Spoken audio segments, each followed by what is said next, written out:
वो भी आपने नहीं सुना उसका कहीं कि मैं मांगने नहीं आया लेकिन मैं मजबूर हूं। तो सुने सुने सुने, एक इंटरव्यू देख ले इसका।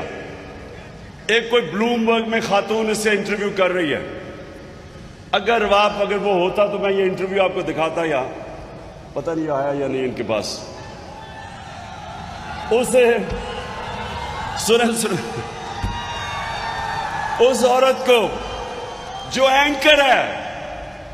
एंकर है टीवी की, उससे कह रहा है कि खुदा के वास्ते हमें पैसे दे दो। कहता अगर आपने पैसे ना दिए हमारा दिवालिया निकल जाएगा। वो आगे से वो कहने की कोशिश करती है मैं तो टीवी एंकर हूं। वो कहता फिर अपनी चैनल के जरिए लोगों को बताओ कि हमारा दिवालिया निकल जाए, खुदा के वास्ते हमें बचा लो।